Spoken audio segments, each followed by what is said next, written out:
July 27th. Mr. Dongan was very nice when I came back and asked him for my old job of janitor.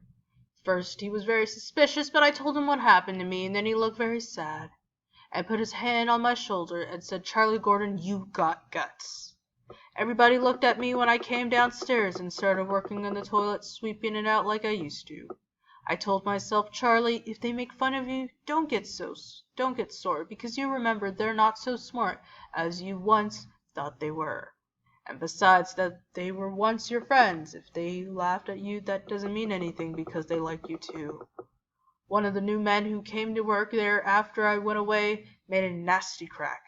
He said, "Hey, Charlie, I hear you're a very smart fella, a real quiz kid. Say something intelligent." I felt bad, but Joe Carp came over and grabbed him by the shirt and said, Leave him alone, you lousy cracker, or I'll break your neck." I didn't expect Joe to take my part, so I guess he's really my friend. Later, Frank really came over and said, "Charlie, if anybody bothers you or tries to take advantage of you, you call me or Joe, and we'll set 'em straight." I said, "Thanks, Frank," and I got choked up, so I had to turn around and go to the supply room so he wouldn't see me cry. It's good to have friends. July 28th. I did a dumb thing today, for I forgot I wasn't in Miss Gideon's class at the Adult Center anymore like I used to be.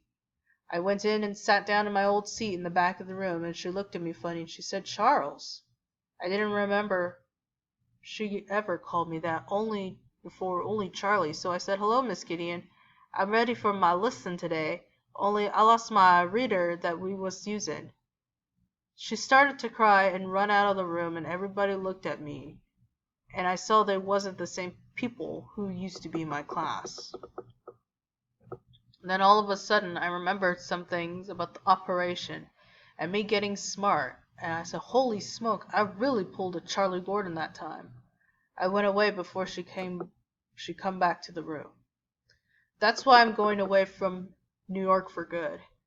I don't want to do nothing like that again. I don't want Miss Gideon to feel sorry for me. Everybody feels sorry at the factory, and I don't want that either, so I'm going someplace where nobody knows that Charlie Gordon was once a genius, and now he can't even read a book or write good. I've taken a couple books along, and even if I can't read them, I'll practice hard, and maybe I won't forget everything I learn. If I try real hard, maybe I'll be a little bit smarter than I was before the operation.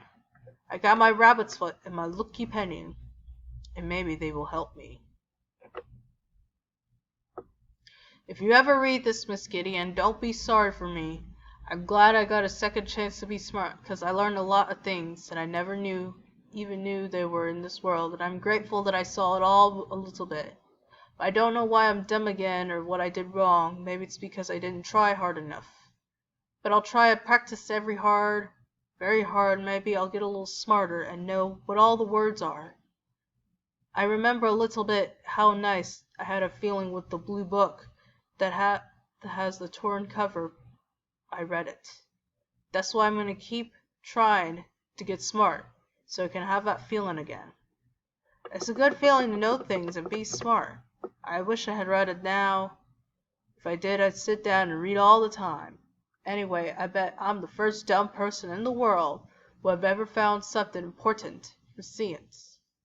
I remember I did something, but I don't remember what.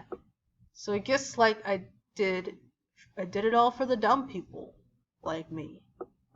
Goodbye, Miss Gideon, and Dr. Strauss, and everybody. And P.S. Please tell Dr. Newmer not to be such a grouch. When people laugh at him, he would have more friends. It's easy to make friends if you let people laugh at you. I'm going to have lots of friends where I go. P.P.S. Please, if you ever get a chance, put some flowers on Algernon's grave in the backyard.